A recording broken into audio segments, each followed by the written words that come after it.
إن الحمد لله نحمده ونستعينه ونستغفره ونعوذ بالله من شرور أنفسنا ومن سيئات أعمالنا من يهده الله فلا مضل له ومن يضلل فلا هادي له وأشهد أن لا إله إلا الله وحده لا شريك له وأشهد أن محمدا عبده ورسوله أما بعد فإن خير الحديث كتاب الله وخير الهدي هدي محمد صلى الله عليه وعلى آله وسلم وشر الأمور محدثاتها وكل محدثة بدعة وكل بدعة ضلالة وكل ضلالة في النار.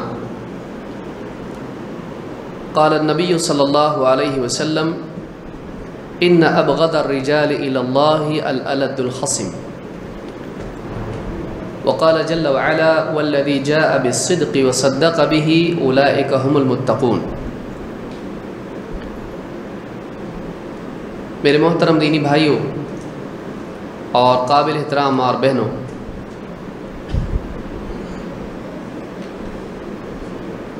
کامیاب اور سعادت مند انسان وہ ہے جس کے سامنے حق آئے، سچائی آئے، اللہ اور اس کے رسول صلی اللہ علیہ وسلم کی طرف سے آنے والا علم اس تک پہنچے اور بغیر کسی مخالفت کے وہ اس بات کو قبول کر لے، اللہ کی بات اس کے سامنے آئے، قرآن کی بات اس کے سامنے آئے، اس کو مان لے، نبی کریم صلی اللہ علیہ وسلم کی کوئی صحیح حدیث اس کے سامنے آئے، اس کو قبول کر لے۔ کامیابی اسی میں ہے کہ حق کو مان لے، لیکن ناکامی کہاں ہے؟ ناکامی انسان کی اس میں ہے کہ وہ سچائی کو ماننے کی بجائے اس کی مخالفت کرے، اس کے ساتھ اختلاف کرے، اللہ اور اس کے رسول کی بات، حق بات سامنے آنے کے باوجود اس کی مخالفت کرے، اور مخالفت اس درجے کی ہو کہ وہ حجت اور مباحثے اور لڑنے کے لیے بھی تیار ہو جائے۔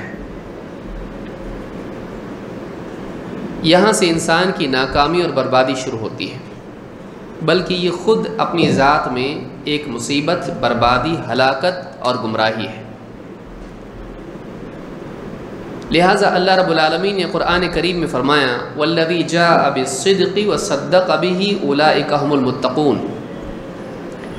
جو شخص سچائی لے کر آئے اور وہ شخص جو اس سچائی کو مان لے، اس کی تصدیق کرے، اس کو سچا جانے، یہی وہ لوگ ہیں جو اللہ کے ہاں متقی ہیں، یہی وہ لوگ ہیں جو جہنم کے عذاب سے، آخرت میں اللہ کی سزا سے، دنیا میں اللہ کے پکڑ سے بچنے والے ہیں۔ بچنا انہی کے لیے مقدر ہے۔ لیکن جو لوگ سچائی کو قبول نہ کریں، ایسے لوگ اللہ تعالیٰ کے نزدیک گمراہ ہیں، سزا کے حقدار ہیں۔ اللہ کے نبی صلی اللہ علیہ وسلم نے برے لوگوں کی بہت ساری صفات احادیث میں بیان کی ہیں، اور مختلف قسم کی برائیاں انسان میں ہوتی ہیں، مختلف قسم کے بگڑے ہوئے لوگ دنیا میں ہوتے ہیں۔ ان میں سے ایک بگاڑ یہ ہے کہ ایک انسان حق کو قبول کرنے کی بجائے مباحثہ، مجادلہ اور حجت بازی کے مزاج کو رکھنے والا ہو۔ اللہ کے نبی صلی اللہ علیہ وسلم فرماتے ہیں ان ابغض الرجال الی اللہ الالد الخصم۔ امام البخاری اور امام مسلم دونوں نے اس حدیث کو نقل کیا ہے۔ لوگوں میں سب سے زیادہ مبغوض انسان، مبغوض جس سے اللہ کو نفرت ہے، اللہ بالکل پسند نہیں کرتا ہے، ان ابغض الرجال الی اللہ الالد الخصم۔ الالد ضدی، الخصم جھگڑالو۔ سب سے زیادہ نفرت اللہ تعالیٰ کو جس بندے سے ہے، اس میں دو چیزیں حدیث میں بتائی گئی ہیں۔ اللہ تعالیٰ ہم سب کو ان دو چیزوں سے محفوظ رکھے۔ الالد الخصم۔ الالد کس کو کہتے ہیں؟ جو ضدی ہو اور جو ہمیشہ دوسری جانب اختیار کرتا ہو۔ امام النووی رحمۃ اللہ علیہ فرماتے ہیں الالد کا لفظ آیا ہے لدید الوادی سے۔ آپ جانتے ہیں کہ پہاڑوں کے درمیان میں جگہ ہوتی ہے، یہاں بھی پہاڑ وہاں بھی پہاڑ، اور درمیان میں وادی ہوتی ہے۔ یہ درمیان میں جو ہے کبھی ندی ہوتی ہے، کبھی کچھ نہر ہوتی ہے، کبھی کچھ اور ہوتا ہے۔ اس کو چینج کریں آپ۔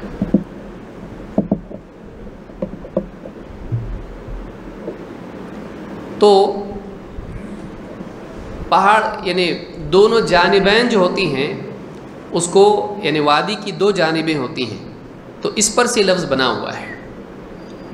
کیا مطلب ہے الالد کے؟ آپ اگر ایک بات کہیں وہ دوسری کہتا ہے۔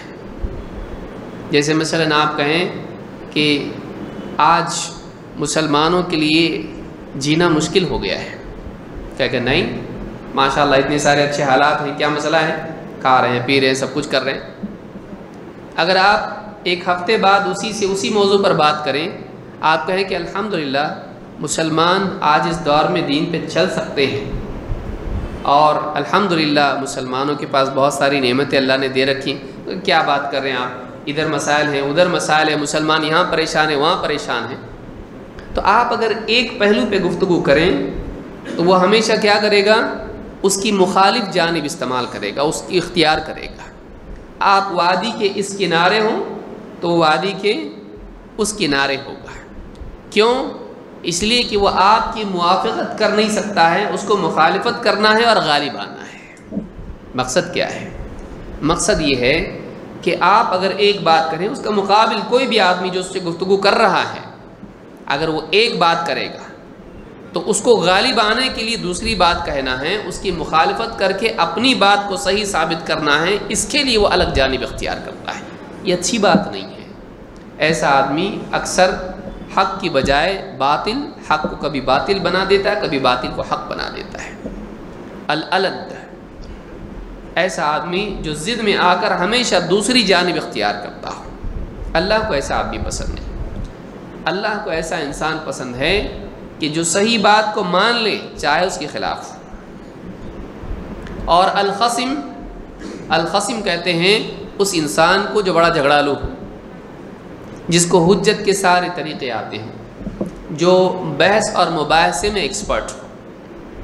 اس کو معلوم ہے کیسے آپ کو پھنسانا ہے، اس کو معلوم ہے کیسے بحث کر کے جیتنا ہے، اس کو معلوم ہے کیسے سامنے والے کو غصہ دلانا ہے، اس کو معلوم ہے کہ کیسے اپنی بات کو الفاظ گھما کے سامنے والے کے ذہن میں اتارنا ہے۔ وہ جانتا ہے جیتنے کے سارے ہتھکنڈوں کو۔ الخصم، جو خصومہ میں بحث اور مباحثے اور حجت بازی میں ماہر ہو، جس کے لیے یہ بالکل ایک ایسی چیز ہو جس میں کوئی نیا پن نہیں۔ سالوں سے ہم لڑ رہے ہیں بھائی، سالوں سے بحث کر رہے ہیں، ہم جیتتے ہی ہیں۔ تو یہ دو چیزیں ہیں جو اللہ کو پسند نہیں ہیں۔ دیکھیے، دین کے لیے کبھی ایسا موقع آتا ہے کہ جس میں ایک انسان کو بحث اور مباحثے کے ذریعے سے حق بات کو حق ثابت کرنا پڑتا ہے۔ اہل باطل سے کبھی اس کی بحث ہوتی ہے، یہ برا نہیں ہے۔ اللہ تعالیٰ نے قرآن کریم میں خود فرمایا وَجَادِلْهُمْ بِالَّتِي هِيَ أَحْسَنُ، اہل باطل سے تم جدال کرو اچھے طریقے سے، اچھے اخلاق سے، دلائل کے ساتھ، سچائی کے ساتھ، امانت داری کے ساتھ۔ اس میں کوئی برائی نہیں، بلکہ بعض اوقات یہ ضروری ہو جاتا ہے۔ لیکن یہ کہ ایک انسان حق کی مخالفت کرنے لگے اور اپنی ذات کے لیے لڑنے والا بنے، ایسا انسان برباد ہے۔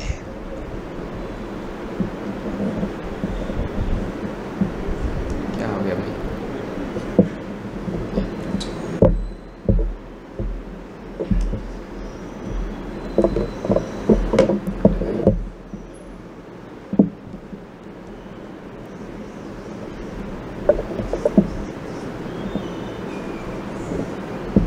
ویڈیو آؤٹ پٹ چینج کیجیے آگے۔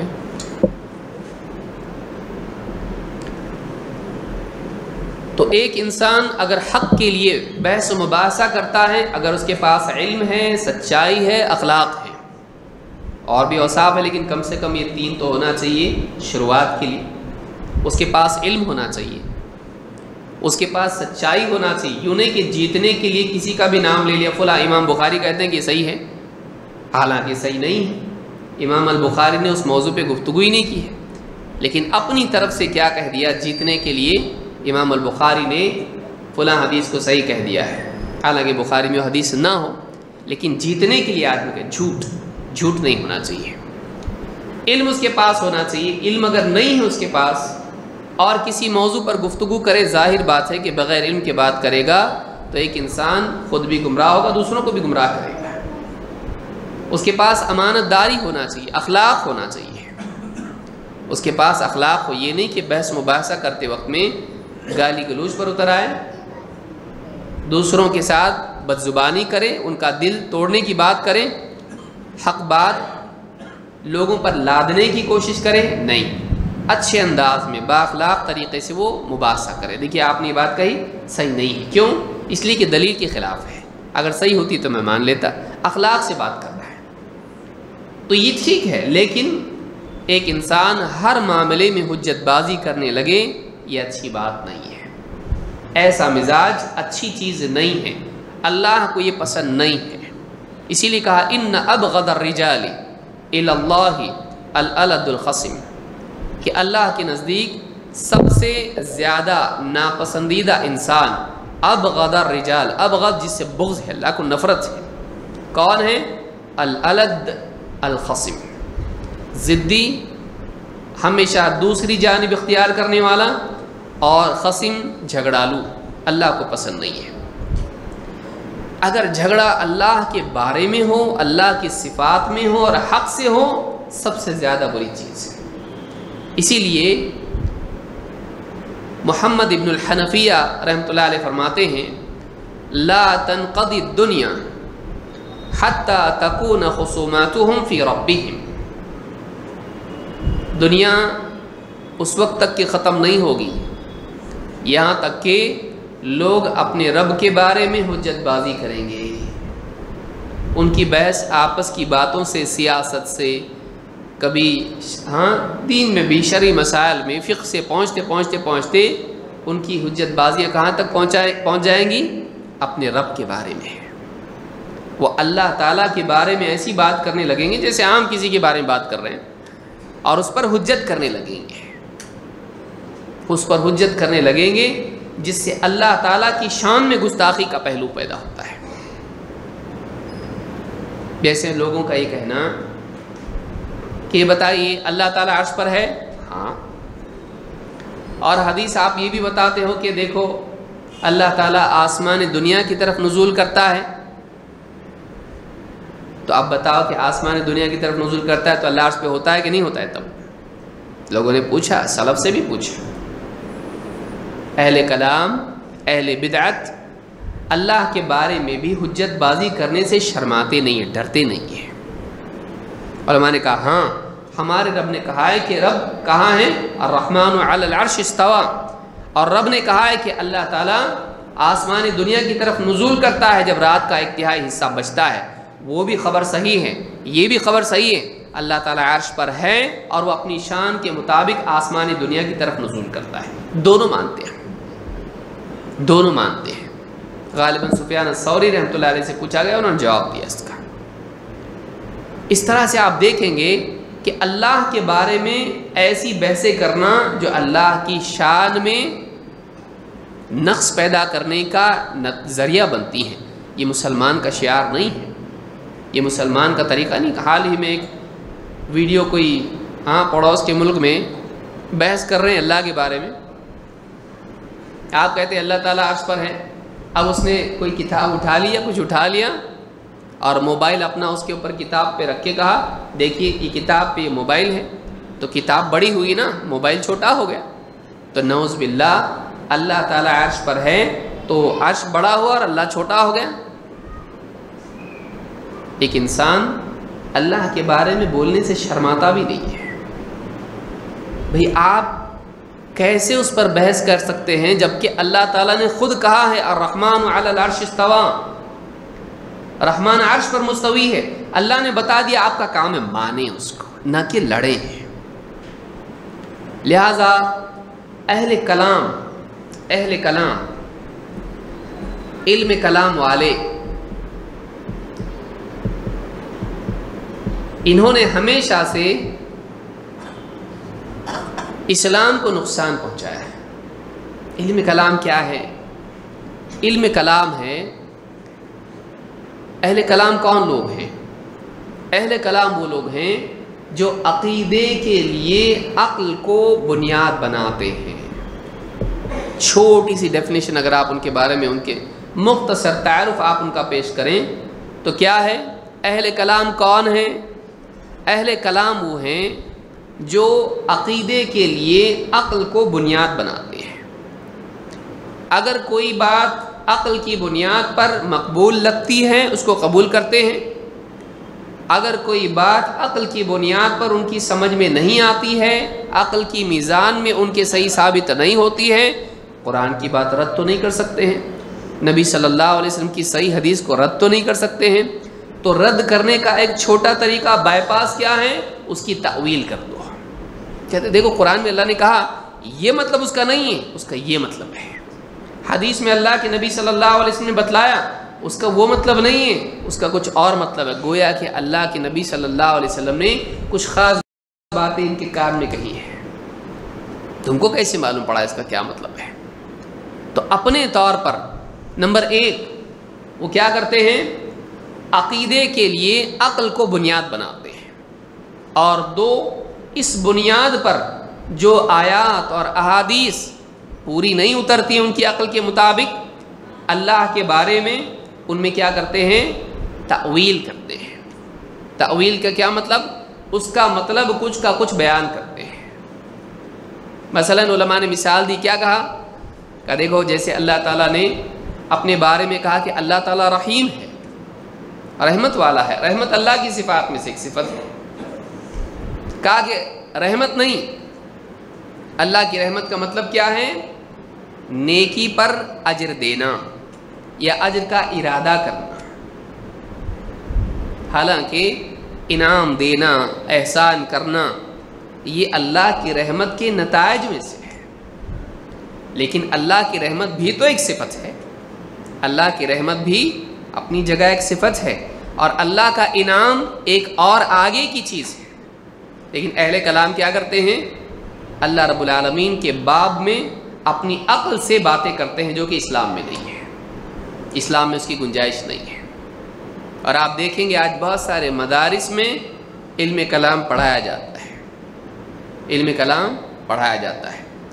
ماتریدیہ یا اشعریہ جو ہیں یہ علم کلام خود پڑھاتے ہیں اور اس کی بنیاد پر کئی عقیدے اخذ کرتے ہیں۔ اہل کلام میں سر فہرست اگر آپ دیکھیں معتزلہ آپ کو ملیں گے۔ معتزلہ اہل کلام تھے، علم کلام ان کے پاس تھا، اور عقل کو انہوں نے خود مستقل ایک دلیل مانا ہے۔ عقل ان کے نزدیک ایک حجت ہے، جیسے ہم کہتے ہیں قرآن اور سنت حجت ہے، دلیل ہے، عقل بھی ان کے نزدیک دلیل ہے۔ اسی لیے آج کے دور میں بعض لوگوں نے جو باتیں کہی کہ جو آدمی جس تک قرآن و سنت نہ پہنچے اس کی عقل کی بنیاد پر قیامت کے دن اس کے خلاف حجت قائم ہوگی، یہ کس کا قول ہے؟ عقل کوئی دلیل نہیں ہے، عقل دلیل کے سمجھنے کا ذریعہ ہے۔ تو دلیل کتاب و سنت ہے، وحی ہے، وحی کی بنیاد پر حجت قائم ہوتی ہے، عقل کی بنیاد پر نہیں، یاد رکھیں اس کو۔ تو ابن الحنفیہ رحمۃ اللہ علیہ کہتے ہیں لا تنقضی الدنیا حتی تکون خصوماتهم فی ربہم، دنیا ختم نہیں ہو سکتی ہے جب تک کہ نوبت یہاں تک نہ آ جائے کہ لوگوں کے جو جھگڑے ہیں، جائیداد، دنیا کے معاملات، رشتہ داریاں وغیرہ، وہ جھگڑے تو ہوتے ہیں، لڑتے لڑتے لڑتے لوگوں کے جو جھگڑے اور حجتیں ہیں کہاں تک پہنچ جائیں گی؟ اللہ کے بارے میں بیٹھ کے حجتیں کریں گے، گویا کہ کسی عام انسان کے بارے میں حجت کر رہے ہیں۔ وہ اللہ کے بارے میں حجت کریں گے، ڈریں گے نہیں۔ علم کلام اللہ تعالیٰ کے بارے میں، اللہ کی صفات کے بارے میں عقل کی بنیاد پر حجت کرنے کا نام ہے۔ یہ اچھی بات نہیں ہے۔ اللہ کے بارے میں صحیح طریقہ کیا ہے؟ جو قرآن و سنت میں آ گیا اور جس کا اعتقاد صحابہ رکھتے تھے، سلف رکھتے تھے، اس کو مان لیا جائے، اس پہ بحث نہ کی جائے۔ یونس بن عبد الاعلی کہتے ہیں سمعت الشافعیہ یقول، میں نے امام الشافعی رحمۃ اللہ علیہ کو یہ کہتے سنا، لَأَن يُبْتَلَ الْمَرْءُ بِكُلِّ مَا نَهَى اللَّهُ عَنْهُ مَا عَدَى الشِّرْكَ بِهِ خَيْرٌ مِّنَ النَّظَرِ فِي الْكَلَامِ فَإِنِّي وَاللَّهِ اطَّلَعْتُ مِنْ أَهْلِ الْكَلَامِ عَلَى شَيْءٍ مَا ظَنَنْتُهُ قَطْ۔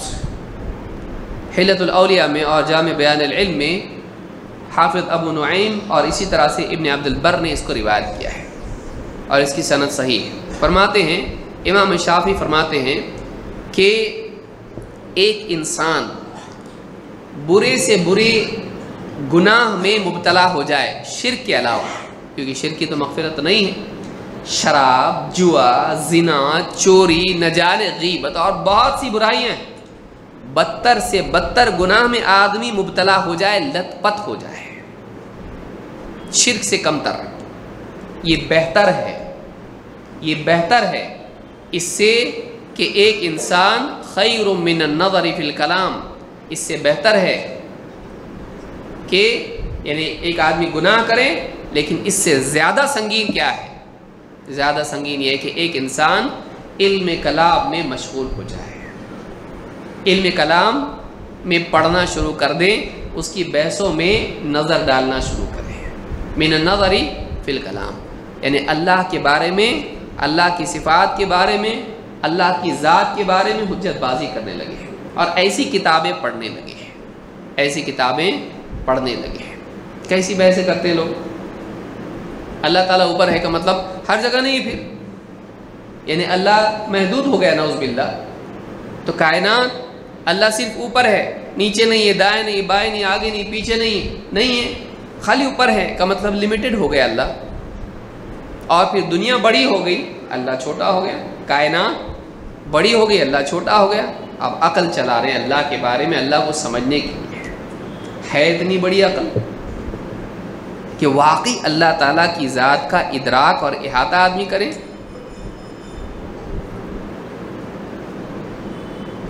ایک آدمی واقعی، اللہ نے کیا فرمایا؟ لا تدرکہ الابصار وہو یدرک الابصار،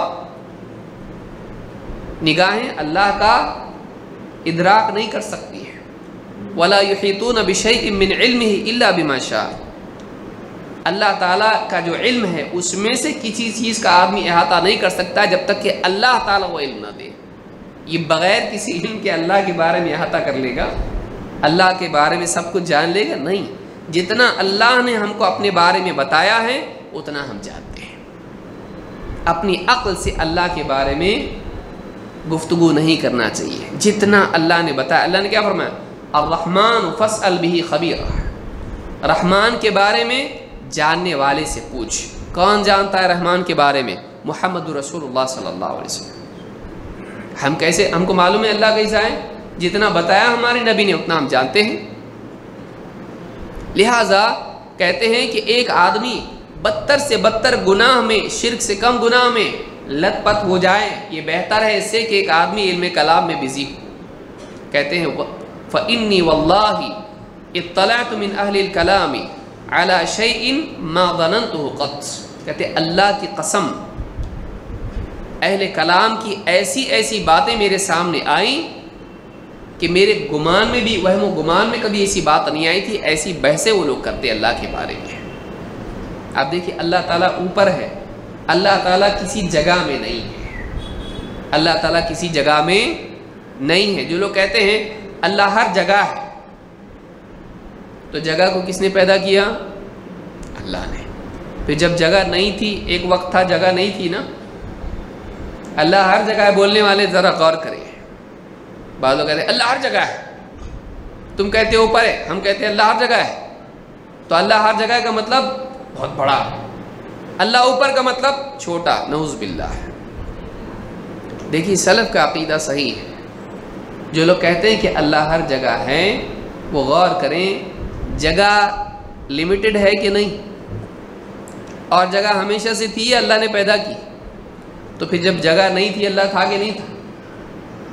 جب اللہ ہر جگہ ہے تو جگہ تو نہیں تھی، تو پھر اللہ تھا کہ نہیں تھا؟ اللہ تھا۔ جب کوئی جگہ نہیں تھی تب بھی اللہ تھا، نہ آسمان تھے۔ دیکھیے اللہ کا جو کانسیپٹ ہے ہمارا بہت اعلیٰ ہے۔ یہ نادان لوگ جو ہر جگہ کہتے ہیں اللہ کو، ان کو نہیں معلوم ہے ابھی۔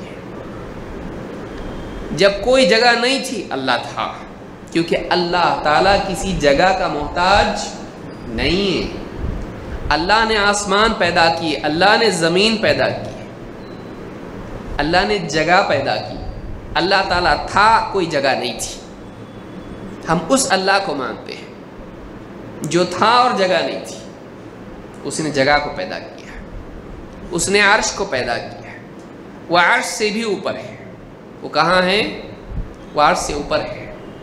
ساری جگہیں جب ختم ہو جاتی ہیں، کوئی جگہ نہیں، جگہوں سے سب سے اعلیٰ اور اوپر وہ ہے۔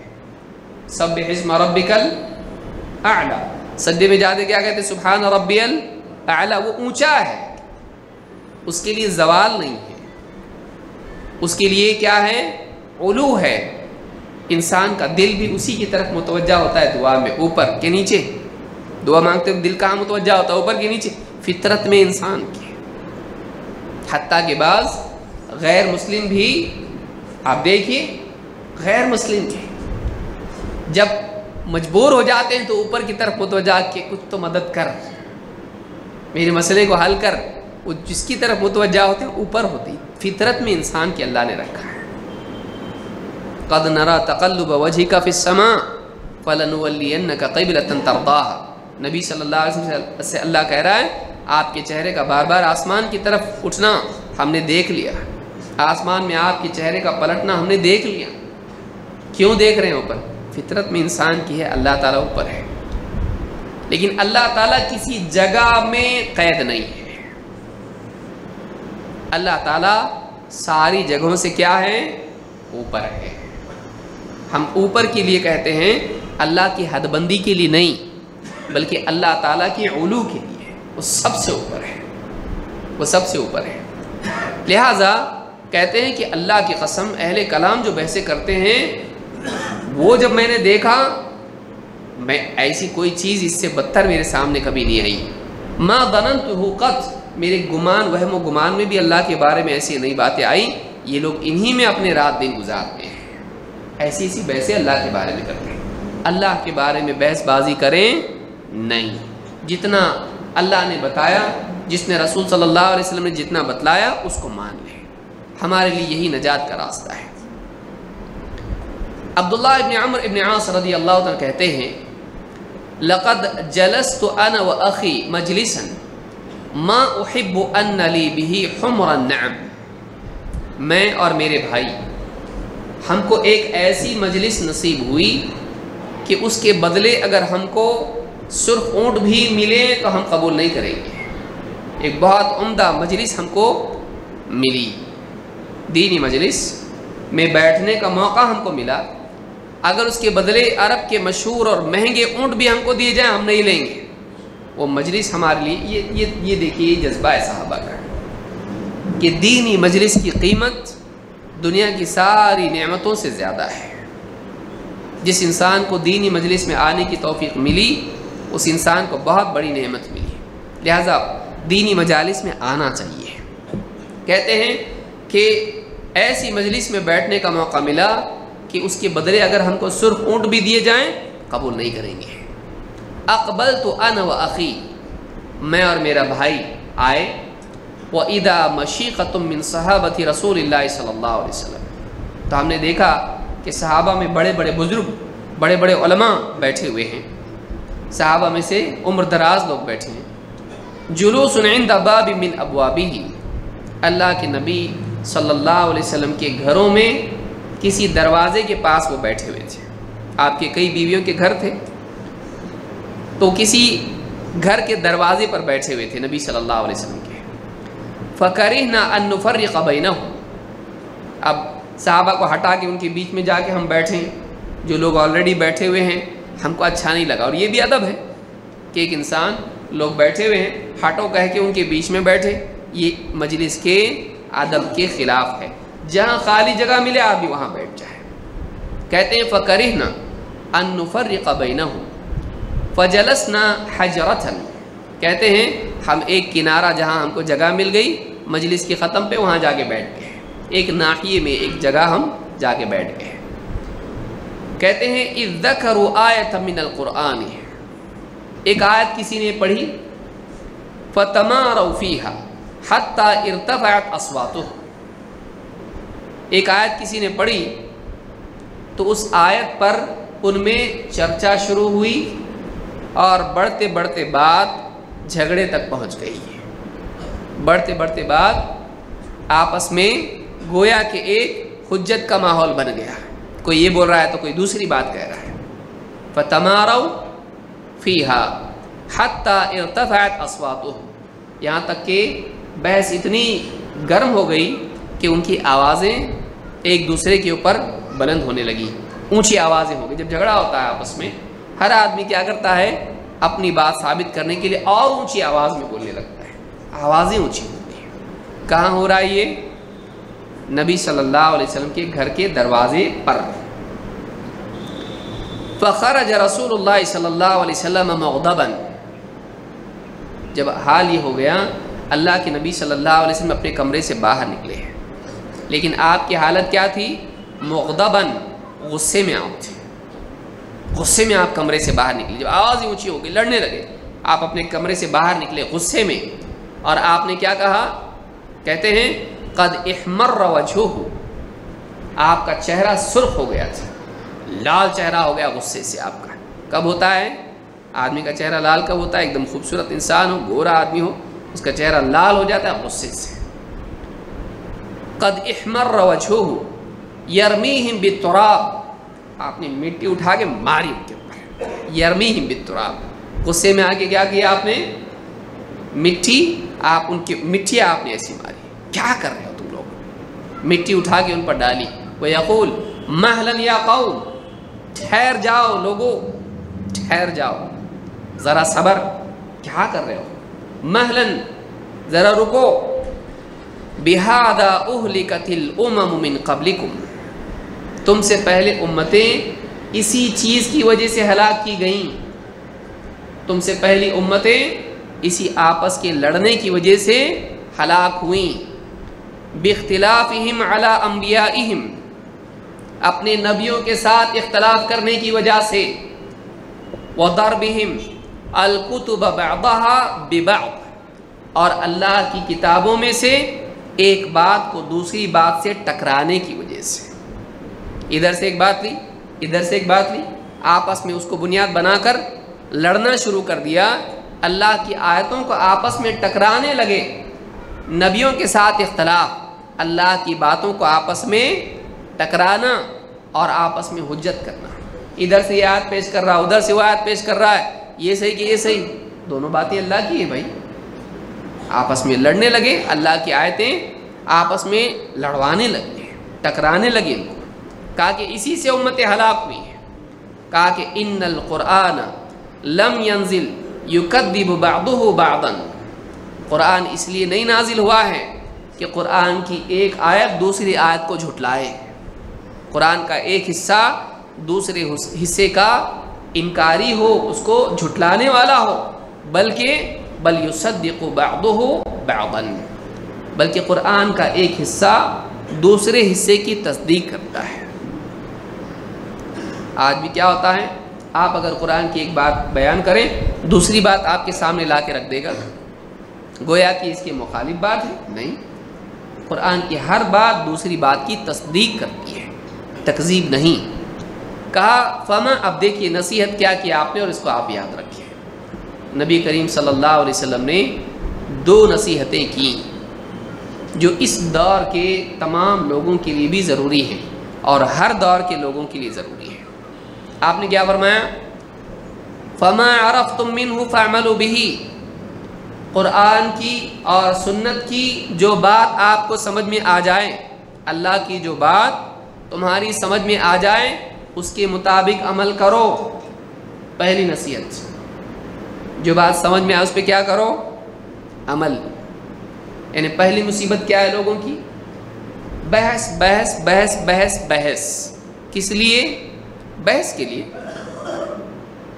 رات بھر بحث، 2 بجے تک بحث، کام چھوڑ کے بحث، نماز چھوڑ کے بحث، ہاں سب کچھ چھوڑ کے بحث.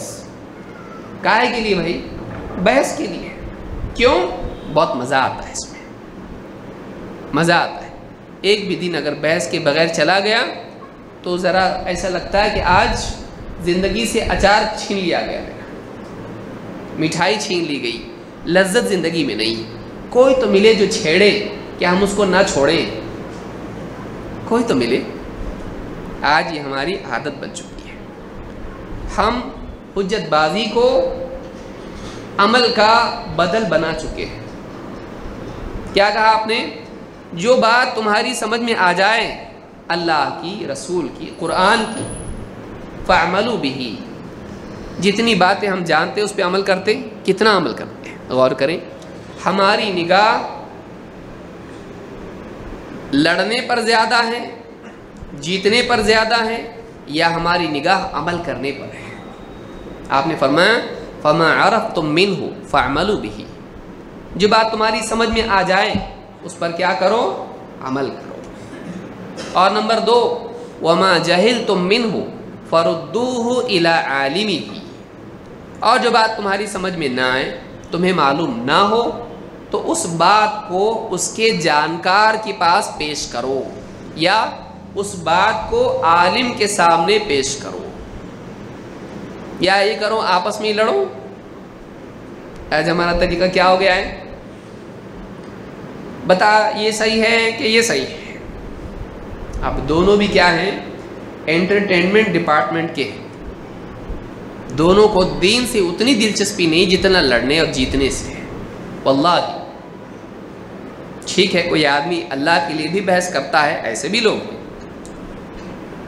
لیکن اچھا خاصا طبقہ یہی کرتا ہے کہ اس کو جیتنے کا شوق زیادہ ہے دین کے غلبے کے مقابلے میں.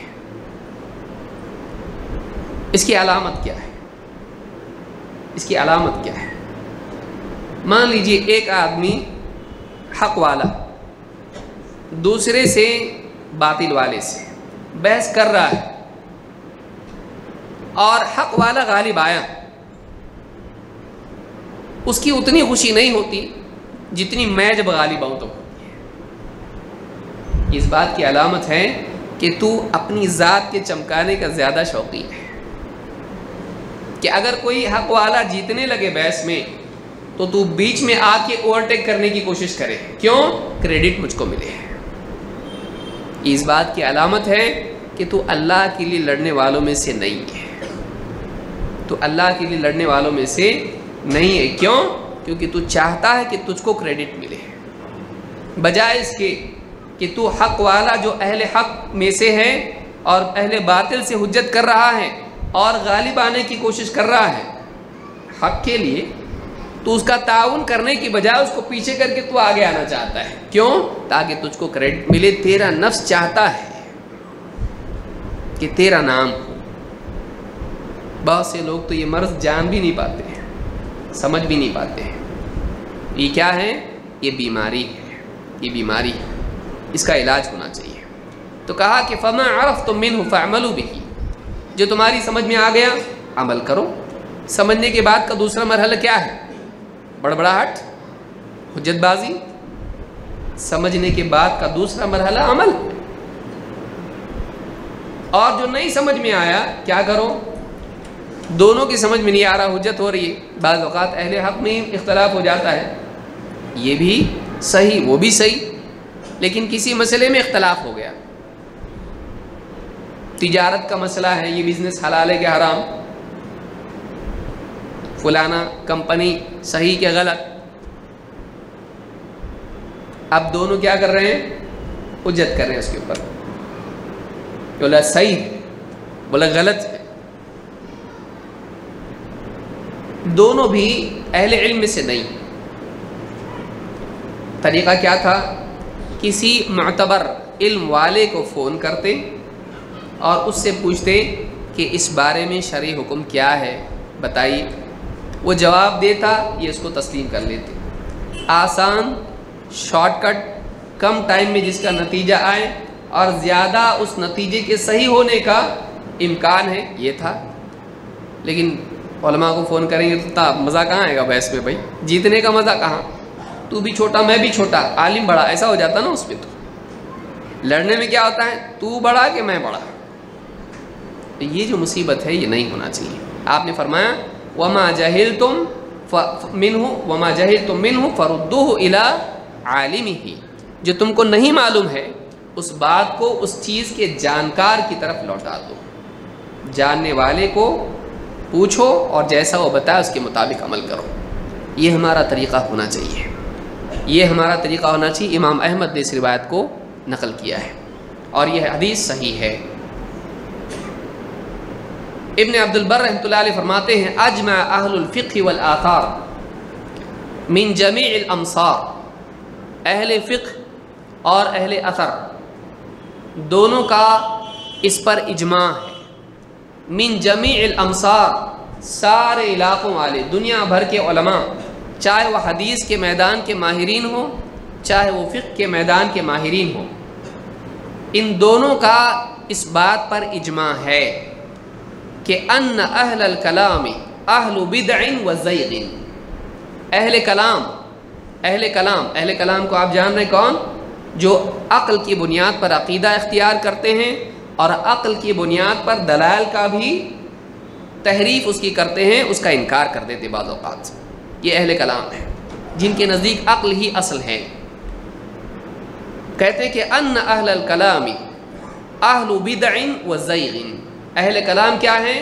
اہل بدعت ہیں اور گمراہ لوگ ہیں۔ زاغہ کا مطلب ہوتا ہے ٹیڑھا جانا، تو یہ کیا ہے؟ صراط مستقیم پر نہیں ہے۔ اہل کلام کون ہیں؟ اہل بدعت ہیں، جو اللہ کے بارے میں عقل کی بنیاد پر بحثیں کریں، یہ اہل بدعت ہیں۔ اور اہل زیغ یہ سیدھے راستے سے منحرف لوگ ہیں، ٹیڑھے جا رہے ہیں، سیدھے نہیں جا رہی ہیں۔ اس پر کیا ہے؟ اجماع ہے۔ ولا يعدون عند الجميع في طبقات الفقهاء، کہتے ہیں سارے علماء کے نزدیک ان کو فقہا کی فہرست میں ان کے طبقے میں رکھنا صحیح نہیں ہے، ان کا شمار فقہا کے طبقے میں نہیں ہے۔ فقہا کس کو کہتے ہیں؟ فقیہ کی جمع۔ فقیہ وہ جس کو دین کی گہری سمجھ ہو، تو یہ خالی عقل والے ہیں، ایسی عقل نہیں ہے جو دلیل کی بنیاد پر۔ عقلیں دو ہیں، ایک وہ عقل ہے جو قرآن و سنت کے تابع ہو، اور دوسری عقل وہ ہے جو قرآن و سنت کو اپنے تابع کرنے کی کوشش کرے۔ تو اہل کلام کون ہیں؟ جو قرآن و سنت کے دلائل کو اپنی عقل کے تابع کریں، اور فقہا کون ہیں؟ جو قرآن و سنت کے دلائل کے تابع اپنی عقل کو کریں۔ یہ فرق یاد رکھیے۔ تو کہتے ہیں کہ ولا يعدون عند الجميع في طبقات الفقهاء، یہ فقہا کے طبقے میں شمار ہونے لائق نہیں، اور سب کا یہی کہنا ہے عند الجميع۔ وانما العلماء اہل الاثر والتفقه فيه، کہتے ہیں کہ واقعی علماء کون ہیں؟ وہ ہیں جو اہل الاثر ہیں، جو قال اللہ، قال رسول اللہ، قال الصحابہ، جن کا شعار ہے، جو آثار کی پیروی کرتے ہیں۔ اثر کے معنی ہے جو چیز دلیل سے ثابت ہو، اور اس کی جمع ہے آثار۔ تو کہتے ہیں کہ علماء کون ہیں؟ اہل الاثر ہیں، اور والتفقہ فیہ، جو ان آثار میں غور کرتے ہیں، اپنے غور و فکر کو دلیلوں کے ماتحت اور تابع رکھتے ہیں۔ اور کہتے ہیں کہ وَيَتَفَاضَلُونَ فِيهِ بِالْإِتْقَانِ وَالْمَيْزِ وَالْفَهْمِ، اور ان کے مختلف درجات ہیں۔ وہ فضیلت ان کی ہے کس اعتبار سے؟ بالاتقان، ان آثار میں پختگی کے ذریعے سے، وہ متون کو یاد کرنے والے ہیں۔ وہ اپنی عقل سے کچھ بھی حدیثیں گھڑ کے پیش نہیں کرتے ہیں، بلکہ جتنی روایات ہیں لفظ لفظ اس کی حفاظت کرتے ہیں، اتقان ان کے پاس ہے۔ والمیز والفہم، اور ایک دوسرے سے درجے میں بڑھے ہوئے ہیں اور فہم میں ایک دوسرے سے بڑھے ہوئے ہیں۔ تو یہ کون ہے؟ یہ اہل علم ہے۔ تو بنیادی بات یہاں پر یہ معلوم ہوئی کہ عقل کی بنیاد پر عقیدہ اختیار کرنے والے منحرف ہیں، ہدایت یافتہ لوگ نہیں ہیں۔ ہدایت یافتہ لوگ وہ ہیں جو دلیل سامنے آتے ہی ان کی زبان چپ ہو جائے۔ شریف آدمی کون ہے؟ قرآن و سنت کی بات آئی، بہت بحث کر رہا تھا، لیکن اس کے سامنے قرآن کی بات پیش کی گئی، حدیث کی بات پیش کی گئی، اس نے کہا بس میری گاڑی پیچھے، میری بات پیچھے۔ کیوں؟ اللہ اور اس کے رسول کی بات آ گئی، اب بحث کرنے کا موقع نہیں ہے۔ کیوں؟ اس لیے کہ اللہ اور اس کے رسول کی بات سے آگے کسی کی بات نہیں۔ لیکن اہل الرائے، اہل الکلام کون ہے؟ لیکن ایسا بھی تو ہے نا، پھر وہ رکے گا نہیں۔ اس کو آپ یہ دروازہ بند کیجیے، چوہا کیسا کرتا ہے دیکھیے، ادھر بند کیجیے، یہاں سے جائے گا، اس کو جانا ہی ہے، وہ رکتا نہیں ہے۔ حق آنے کے بعد وہ اپنے انحراف سے باز نہیں آتا، بلکہ وہ کیا کرتا ہے، یہاں سے نہیں تو یہاں سے راستہ نکالتا ہے۔ یاد رکھیں، عقل کو قرآن و سنت کے تابع کرنا شرافت ہے، اور عقل کے تابع قرآن و سنت کو کرنا یہ جہالت بھی ہے اور گمراہی بھی ہے، یہ بربادی کی بنیاد ہے۔ تو یہ جو قول میں نے ذکر کیا ہے، یہ جامع بیان العلم میں ابن عبد البر کا قول موجود ہے۔ امام شافعی نے اس کے بارے میں کتنی سخت بات کہی ہے۔ امام شافعی رحمۃ اللہ علیہ فرماتے ہیں، حکمی فی اہل الکلام، اہل کلام کے بارے میں میرا فیصلہ کیا ہے؟ حکم کا مطلب ہوتا ہے فیصلہ، اسی پر سے لفظ بنا ہوا ہے حاکم۔ الیس اللہ باحکم الحاکمین، کیا اللہ سب سے بہتر فیصلہ کرنے والا نہیں؟ تو فیصلہ کہتے ہیں حکمی فی اہل الکلام، اہل کلام کے بارے میں میرا فیصلہ یہ ہے، ان یضربوا بالجرید، چھڑی سے ان کی پٹائی کی جائے، ان کی کیا کی جائے؟ پٹائی۔ وَيُطَافُ بِهِمْ فِي الْعَشَائِرِ وَالْقَبَائِلِ، انہیں گھمایا جائے لوگوں کے درمیان، قبیلوں میں، بستیوں میں ان کو گھمایا جائے، اور کہا جائے هَذَا جَزَاءُ مَنْ تَرَكَ الْكِتَابَ وَالسُّنَّةَ وَأَخَذَ فِي الْكَلَامِ، یہ سزا ہے اس آدمی کی، یہ بدلہ ہے اس آدمی کا جو قرآن و سنت کو چھوڑ کے علم کلام کی بحثوں میں مبتلا ہو جائے، اس کی پٹائی کی جائے اور اس کو سوار کر کے یا اس کو پیدل گھمایا جائے بستیوں میں، اور بتایا جائے کہ دیکھو یہ سزا ہے اس آدمی کی جو کتاب و سنت کو چھوڑ کے عقل کی بنیاد پر بحثیں اللہ کے بارے میں اور اللہ کے کلام کے بارے میں، رسول کے کلام کے بارے میں کرنے لگے ہیں۔ تو یہ امام شافعی کا فتویٰ ہے، جامع بیان العلم میں یہ ابن عبد البر نے ذکر کیا اور اس کی سند صحیح ہے۔ عبداللہ ابن حسن کہتے ہیں، المراء یفسد صداقت القدیمہ، آپس میں مسئلے مسائل میں بحث مباحثہ کرنا، جھگڑنا، کہتے ہیں المراء یفسد الصداقت القدیمہ، آپس میں حجت بازی کرنا یہ پرانی دوستی کو بھی ختم کر دیتا ہے۔ سالوں سال کی دوستی ہوتی لوگوں میں، کسی ایک مسئلے پہ بحث شروع ہو گئی، بحث بڑھتے بڑھتے بڑھتے بڑھتے نہ یہ اس کی مان رہا ہے نہ وہ اس کی مان رہا ہے، نہ عالم کو فون کر رہا ہے، لڑتے لڑتے نوبت یہاں تک پہنچ جاتی ہے، ایک کہہ دیتا جاہل ہے، عقل بھی نہیں، تجھ کو سمجھ میں نہیں آ رہا میں کیا بول رہا، گدھے کو سمجھاتا سمجھ میں آ جاتا، تیری سمجھ میں نہیں آ رہا، مجھ کو گدھا کہا تو نے، جاہل کہا تو نے، ہاتھا پائی تک نوبت آ جاتی ہے، آج کے بعد مجھ سے بات نہیں کرنا، اور دوستی دشمنی میں تبدیل ہو جاتی ہے۔ بات معمولی مسئلے سے شروع ہوتی ہے، ایک حدیث سنا تو نے، یہ فلاں مسئلہ سنا تو نے، ایک نیا مسئلہ آیا، کبھی سیاسی مسائل پر، کبھی دینی معاملات میں، کبھی کسی اور معاملے میں بات چھڑی، اس کی رائے الگ ہوئی، اس کی رائے الگ ہوئی، بات بڑھتے بڑھتے بڑھتے حجت تک پہنچی، حجت بڑھتے بڑھتے جھگڑا بن گیا، اور جھگڑا بننے کے بعد آپس کی دوستی دشمنی میں تبدیل ہو گئی، سالوں کی دوستی دشمنی۔ کہتے ہیں المراء یفسد الصداقت القدیمہ، کتنی پیاری بات کہی ہے، پرانی دوستی بھی حجت بازی سے ختم ہو جاتی ہے۔ وَيَحُلُّ الْعُقْدَةَ الْوَثِيقَةَ، ایک دم گہری گرہ جوڑ ہوتا ہے اس کو کھول دیتا ہے، گانٹھ کو کیا کر دیتی ہے، آپس کی حجت بازی اس گانٹھ کو، دوستی کو اور تعلقات کو ختم کر دیتی ہے۔ وَأَقَلُّ مَا فِيهِ أَن تَكُونَ الْمُغَالَبَةُ، حجت بازی میں کم سے کم کیا برائی ہے؟ ایک دوسرے پر غالب آنے کی چاہت ہے نا. کوئی آدمی حجت کر اور بول رہا ہے میں غالب آنے کے لیے نہیں کر رہا. کرتا کوئی ایسا؟ وہ کیا چاہتا ہے؟ میری بات غالب آئے, میری بات صحیح نکلے. بلکہ بات تو سن میری بات, پہلے بولنے بھی نہیں دیتا اس کو. اکثر آدمی جو اپنی ذات کے لیے لڑ رہا ہے وہ دوسروں کو بولنے نہیں دیتا ہے. یاد رکھیے اس بات کو.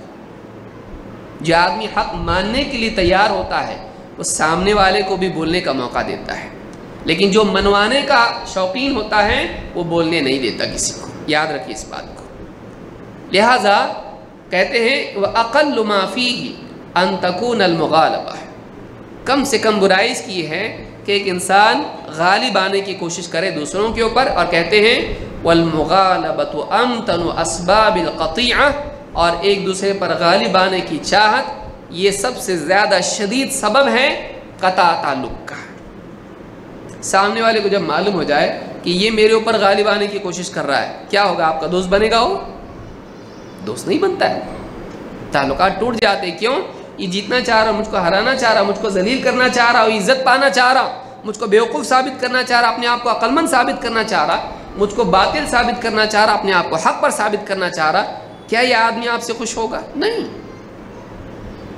تعلقات ختم ہو جاتے اس کی وجہ سے. قطیعہ, قطع ہو جاتا ہے, کٹ.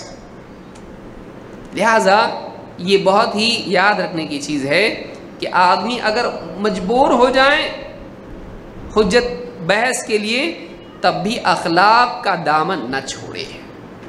اخلاق کا دامن اصول کے ساتھ. دیکھو بھائی میری یہ بات ہے,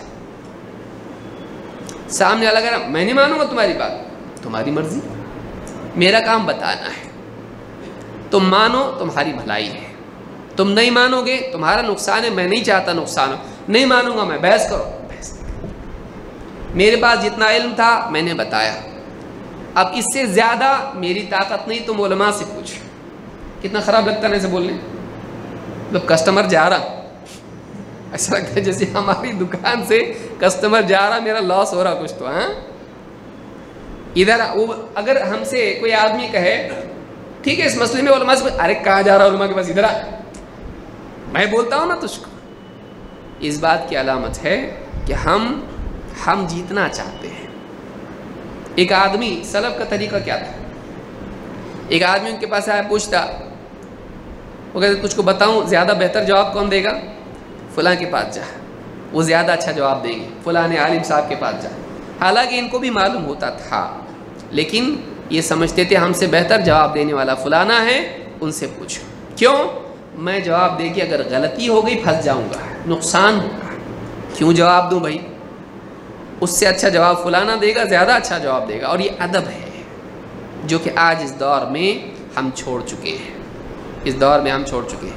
عالم کی موجودگی میں بھی آپ دیکھیں اکثر مجالس میں آپ کو دیکھنے ملے گا, اور بہت زبردست سین ہوتا ہے. وہ ایک بڑا عالم بیٹھا ہے, ایک عام آدمی آیا, بڑے عالم سے ایک سوال پوچھتا ہے, اس کا جواب کیا ہے حضرت؟ مولانا صاحب, شیخ صاحب, فلانے, مفتی صاحب. بیچ میں ایک تھرڈ پارٹی کوئی ہوتا ہے, وہ اتنا علم والا نہیں ہوتا ہے, 2-4 ہاں 19-20 چیزیں معلوم ہوتی ہے اس کو. عالم کے بولنے سے پہلے ہی وہ جواب دیتا اس کو. کیا ضرورت تھی اس کی؟ سوچئے کیا ضرورت تھی اس کی. اس میں اپنے علم کا اظہار کا شوق ہے. میرے کو معلوم ہے عالم سے پہلے جم کر کے جواب دینا اچھی چیز نہیں ہے, بلکہ ایسی مجالس میں سکوت بہتر ہے, اور آدمی انتظار کرے اہل علم کے بولنے کا. وہ لیٹ بھی بولے تو صحیح بولیں گے, تو جلدی بھی بولا تو غلط بولے گا. التأنی من اللہ والعجلۃ من الشیطان. سوچ سمجھ کے ادب اور وقار کے ساتھ آگے بڑھنا اللہ کی طرف سے ہے, جلد بازی شیطان کی طرف سے ہے. جلد بازی کس کی طرف سے ہے؟ شیطان کی طرف سے. بعض اوقات مجلس علماء کی بیٹھے, عالم بیٹھا ہے, کسی نے سوال پوچھا, عالم سوچ رہا ہے, وہ عالم ہے, اللہ سے ڈرنے والا ہے, وہ سوچ رہا ہے اس کا کیا جواب دوں. اب جو بیچ میں نیم حکیم بیٹھا ہوا ہے, خطرے جان, وہ کیا سوچ رہا؟ شاید ان کو نہیں آ رہا جواب دینے. اور یہ سوچ رہے ہیں پروسیسنگ ان کا سلو ہے، میرے پاس آلریڈی جواب ہے چونکہ میں نے فلانے عالم صاحب کا جواب سنا ہے، حالانکہ اس کے پیدا ہونے سے پہلے انہوں نے جواب سنا ہے، لیکن وہ سوچ رہے ہیں کہ فلانا جواب اس کے کیس میں فٹ نہیں ہوتا ہے، اس کا کیس الگ ہے، وہ الگ ہے، فلانے فتوے سے یہ الگ ہے، وہ الگ ہے، ان کے پاس 10-15 الگ کیسز ہیں، اس کے کیس کو کہاں فٹ ہوتا ہے وہ سوچ رہے ہیں، لیکن اس کے پاس ایک ہی کیس ہے، اس کے پاس ایک ہی طریقہ ہے، ہتھوڑی، اسکرو ہتھوڑی، کیل ہتھوڑی، ہاں اس کے پاس ایک ہی ہے، تو یہ سمجھتا ہے کہ یہ ایک جواب سب پہ فٹ ہوتا ہے، لہٰذا عالم سوچ رہا ہے اور اس کو سوچنے کی ضرورت نہیں، یہ پہلے جواب دیتا ہے، یہ اچھی چیز نہیں ہے، یہ اچھی چیز نہیں ہے۔ تو نفس ظہور، اس کو یاد رکھیے، نفس ظہور چاہتا ہے، میں ظاہر ہوں، میں غالب ہوں، میں نمایاں ہوں، لوگ مجھ کو جانیں، لوگ مجھ کو پہچانیں، میں ہوں، نفس یہ چاہتا ہے، مت دو اس کو، نفس کو نہیں دینا چاہیے، نفس کو کچلنا چاہیے، تو گمنام رہے۔ حدیث میں کیا ہے؟ اللہ کو سب سے زیادہ پسندیدہ بندہ کون سا ہے؟ جو کیا ہو؟ العبد التقی الغنی الخفی، اللہ کے نزدیک سب سے زیادہ پیارا بندہ کون؟ العبد، کیسا بندہ ہو، اللہ کا بندہ ہو، اور کیسا ہو؟ التقی الغنی الخفی، یہ پیارے بندے اللہ کیسے ہوتے ہیں؟ نمبر 1 متقی ہو، اللہ سے ڈرنے والا ہو، تقویٰ نہیں تو کچھ بھی نہیں، غنی ہو، محتاج نہ ہو کسی کا، عزت چاہیے، پیسہ چاہیے، یہ چاہیے، نام چاہیے، عہدہ چاہیے، نہیں، غنی ہو، مستغنی ہو، نہیں چاہیے کچھ بھی، مستغنی ہو، متقی ہو، مستغنی ہو، اور الخفی، وہ چھپا رہنا زیادہ پسند کرتا ہے نمایاں ہونے کے مقابلے میں، اس کی مجبوری ہوتی ہے کہ کبھی سامنے آنا پڑتا ہے، ورنہ موقع نہ ملے تو پیچھے ہی رہے ہمیشہ، پیچھے کا مطلب کام چھوڑ کے پیچھے نہیں، کام کے وقت میں آگے آنا پڑے گا، لیکن اس کو اس کے اندر نمایاں ہونے کا شوق نہ ہو، لوگ مجھ کو جانیں، مجھ کو پہچانیں، سراہیں، میں سب سے فرنٹ لائن میں رہوں، اس کو اس کا شوق نہیں ہوتا ہے، تو یہ جو ہے یہ اللہ کا نیک بندہ ہے، یہ مزاج اچھی چیز، یہ اعلیٰ انسان ہے۔ عمر ابن عبدالعزیز رحمۃ اللہ علیہ فرماتے ہیں من جعل دینہ غرضا للخصومات اکثر التنقل، جو آدمی حجت بازی، مناظرے، بحث مباحثے کے لیے اپنے آپ کو پیش کرے، خصومات کے لیے اپنے آپ کو پیش کرے، اکثر التنقل، ایسا آدمی کبھی ایک بات پہ ٹکا نہیں رہتا ہے، کبھی یہ تو کبھی وہ، تو کبھی وہ تو کبھی وہ، اس کا دل کبھی ٹکا ہوا نہیں رہتا ہے۔ اہل حق کیسے ہوتے ہیں؟ پہاڑ کی طرح ایک چیز پر ان کا دل جمع رہتا ہے، قال اللہ قال رسول اللہ سن لیا، قال صحابہ سامنے آ گیا، اب جو سالوں سال 30 سال 50 سال 60 سال سے جو چیز ان کے پاس تھی وہی کر رہے ہیں، بس اسی پر جمے ہوئے ہیں۔ امام احمد بن حنبل سے پوچھا گیا کب تک یہ حدیث پڑھنا پڑھانا، کب تک یہ؟ تو کہا الی الموت، موت تک، موت تک ثبات ہونا چاہیے انسان کی زندگی میں۔ آج بھی قوم پوچھتی ہے کب تک یہ عقیدہ، کب تک یہ درس، اور کب تک یہ؟ موت تک۔ اللہ کے نبی صلی اللہ علیہ وسلم نے چھوڑے نہیں، موت تک۔ ہم کیسے ہیں؟ ہم تتلی مزاج ہیں، ہمارے ہاں کیسا ہے؟ آج یہ، کل وہ، پرسوں وہ، ترسوں وہ، کیونکہ ہم کیا کرتے ہیں؟ آج مزہ اس میں آ رہا ہے، اس پر جمتے ہیں، جب اس سے دل تھوڑا سا اوب گیا ہم نیا کچھ تو فارمولہ نکالتے ہیں، یہ کرنا ہے اپنے کو، کل اس موڈ خراب ہو گیا، تھوڑا دل بھر گیا، کل تیسری چیز نکالتے ہیں۔ یہ مزاج غلط ہے، یہ مزاج غلط ہے، اسی لیے کہتے ہیں کہ جو حجت بازی میں پڑتا ہے اس کے پاس کوئی ایک فکرہ نہیں ہوتا ہے، وہ آج اس کے دل میں ایک بات ہوتی ہے، کل دوسرے کی بات سامنے آ جاتی ہے، اس کے پیچھے ہو لیتا ہے۔ کوئی آیا مثلا آج آپ کے سامنے بات آئی، بھائی ساری کامیابی اس میں ہے کہ ہم دین کو سیکھے سکھائیں، لوگوں کا عقیدہ صحیح کریں، لوگوں کی نماز عبادات صحیح کریں، حلال و حرام کی تمیز لوگوں کو ہو جائے، اللہ اور اس کے رسول کو پہچانے، آخرت کی فکر زندگی میں آ جائے، بس یہ کامیابی ہے۔ بہت اچھی لگی بات, آنا شروع ہوا, بیٹھنا شروع ہوا, درس میں آنے لگا. کوئی باہر مل گیا ایسا, کہاں جا رہا؟ جا رہا کاپی پین لے کے. ارے کب تک بیٹھا رہے گا؟ دنیا میں ریولوشن لانا ہے کہ نہیں؟ دنیا میں کیا ہو رہا مسلمانوں کا؟ ادھر ظلم ادھر ظلم, سیریا میں, ادھر افریقہ میں, امریکہ میں, ادھر ادھر ایسا ہو رہا ہے. کچھ کاروائی کرنا کہ نہیں کرنا؟ آگے بڑھ, اللہ کی حکومت کب قائم ہوگی زمین پہ؟ خالی اتنے گھر میں. تو اب کیا ہو گیا اس سے؟ نہیں بھائی دین آنا چاہیے زندگی میں. ارے سن, بیٹھ ادھر, آج کا درس میرے ساتھ. بیٹھ گیا اس کے ساتھ, سنا بولا, لڑا تھوڑا, ہاں, اس کی بات دماغ میں بیٹھ گئی. اب درس سے غائب. اب کون سے درس میں جا رہا ہوں؟ سیکریٹ درس میں جا رہا ہوں. پھر وہاں بیٹھ کے سیریا, زامبیا, فیجی, اس طرح ان کے بارے میں چل رہا ہے. وہ بھی نہ ہجرت نہ جنگ نہ کچھ, خالی بڑبڑ. پھر تھوڑے دن ایسا لگا یار یہ کیا ہے, یہ مزہ نہیں آ رہا ہے اس کے اندر. تم جنگ بول رہے لیکن کر رہے نہیں, تم بڑی بڑی باتیں کر رہے لیکن نہیں. پھر ان سے حجت ہوگی. پھر تیسرا ایک ملا, دیکھ ان کے بھی چکر میں مت آ, ان کے بھی چکر میں مت آ. سچا رپورٹ دیکھا تو, مسلمانوں کے پاس ایجوکیشن نہیں ہے, اپنے بچوں کو اسکول نہیں ہے پڑھنے کو اچھے. اسکول ابھیان میں شروع کر رہا ہوں, اس کے پیچھے ہو گئے, اس کے ساتھ ہو گئے. تیسرا کوئی ملا, ارے مسلمانوں کی نکاح وغیرہ, کوئی آدمی ملا, مسلمانوں کے جاب, کوئی کچھ اور ملا. آدمی ادھر کبھی ادھر کبھی ادھر کبھی, اس کا دل بدلتا رہتا ہے. قلب کو قلب اسی لیے کہا جاتا ہے کیونکہ وہ الٹتا پلٹتا رہتا ہے. آدمی کو چاہیے کہ اس میں ثبات ہو, ٹھوس ہو. جس چیز کو صحیح سمجھا ہے اس نے, اس پر جمع رہے چاہے موت تک. جیسے آدمی آج پوچھتا ہے کب تک صبر کرنے کا, جب تک صبر, مرنے تک صبر.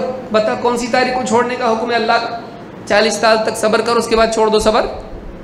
صبر کب تک کریں گے؟ علم کب تک حاصل کریں گے؟ دین پر کب تک چلیں گے؟ نماز کی کب تک تلقین کریں گے؟ کب تک حق کے لیے ہم سیکھنا سکھانے کا عمل کرتے رہیں؟ کب تک؟ مرنے تک. مرنے تک. یہ مزاج آدمی بنا ہے. ثبات زندگی میں ہونا چاہیے. تو کہتے ہیں کہ جو آدمی حجت بازیوں میں بزی ہوتا ہے, ہر ایک سے لڑنے والا بنتا ہے, وہ کیا ہوتا ہے؟ اکثر التنقل. وہ آج کچھ ہے, کل کچھ اور ہو جاتا ہے, پرسوں کچھ ہو جاتا ہے. وہ کسی ایک چیز پہ اس کو سکون محسوس نہیں ہوتا ہے, اطمینان اس کے دل کو نصیب نہیں ہوتا ہے. لہٰذا یہ امام الدارمی نے اس کو نقل کیا ہے.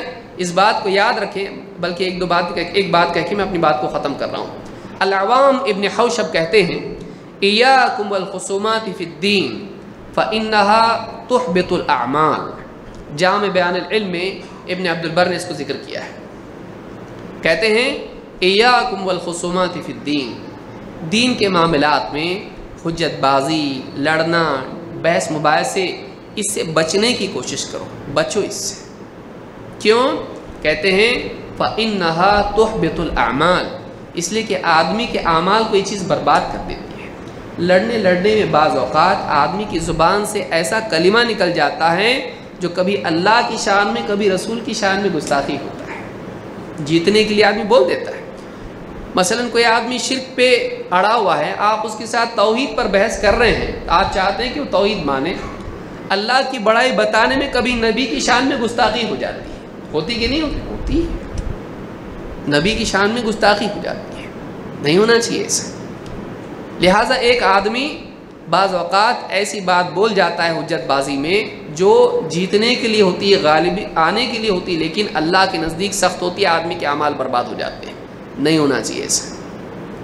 اور اکثر اوقات آپ دیکھیے کہ جو اکثر حجت بازی کے میدان میں چیمپئن ہوتے ہیں, عمل کے میدان میں کورے ہوتے ہیں. دیکھ لیجیے آپ, کیونکہ مناظرہ, حجت بازی آدمی کی زبان کے ساتھ ساتھ اس کے دل کو بھی سخت کر دیتی ہے. دل کی جب سختی زندگی میں آتی ہے, نصیحت کا اثر دل پر نہیں ہوتا ہے, اور آدمی کا دل سخت ہونے کے بعد زندگی میں بے عملی آتی ہے, زندگی میں ریاکاری آتی ہے, زندگی کے اندر اپنی ذات کو چمکانے کا مزاج پیدا ہوتا ہے. اور آدمی اللہ کے لیے جینے کی بجائے اپنی ذات کے لیے جینے والا بنتا ہے، نہیں ہونا چاہیے۔ شیخ بن باز سے کچھ بدعتیوں نے کہا ہم کو آپ سے ڈیبیٹ کرنے کا ہے، عبادی خوارج کی قسم عبادی، انہوں نے کہا ہم آپ سے ڈیبیٹ کرنا چاہتے ہیں۔ شیخ بن باز نے کہا نہیں کرنے کا، ہم کو بولو کیا بولتے ہیں، ہم نہیں کرتے ڈیبیٹ۔